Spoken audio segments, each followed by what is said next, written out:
రక్షణ పరికరాల ఉత్పత్తి ఆయుధాల సరఫరాలో మన దేశ సంస్థలు నిర్లక్ష్యంగా వ్యవహరిస్తున్నాయని విమర్శించారు భారత air chief marshal Amarpreet Singh. ఆయుధాల సరఫరా కోసం కాంట్రాక్టుల మీద సంతకాలైతే చేస్తున్నారు, కానీ నిర్ధారిత గడువులోగా సరఫరా మాత్రం జరగవని సంచలన వ్యాఖ్యలు చేశారు. ఇప్పటివరకు ఒక్క ప్రాజెక్టు కూడా అనుకున్న సమయంలో పూర్తి కాలేదని, సమయానికి సప్లై చేయలేనప్పుడు ఎందుకు వాగ్దానాలు చేయాలని ప్రశ్నించారు. సిఐఐ వార్షిక సదస్సులో రక్షణ మంత్రి రాజ్నాథ్ సింగ్ సమక్షంలోనే అమర్ప్రీత్ సింగ్ ఈ వ్యాఖ్యలు చేయడం చర్చనీయాంశమైంది. 83 తేజస్ MK-1A యుద్ధ విమానాల సరఫరా కోసం హిందుస్థాన్ ఏరోనాటిక్స్ లిమిటెడ్తో 2021 ఫిబ్రవరిలో కాంట్రాక్ట్ కుదిరింది.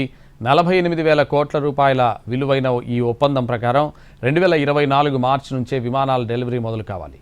కానీ ఇంతవరకు ఒక్కటి కూడా అందజేయలేదు. గతంలో తేజస్ MK-1 విమానాల సరఫరాలోనూ జాప్యం జరిగింది. వీటన్నిటిని దృష్టిలో ఉంచుకొని ఈ వ్యాఖ్యలు చేశారు air chief marshal AP Singh.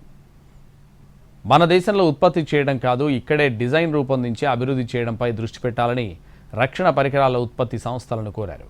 ఈ విషయంలో సైనిక దళాలకు పరిశ్రమకు మధ్య విశ్వాసం నెలకొనాలని ఆకాంక్షించారు. ప్రాణం పోయినా పర్లేదు, మాట పోవద్దనే సూక్తిని గుర్తుంచుకోవాలన్నారు.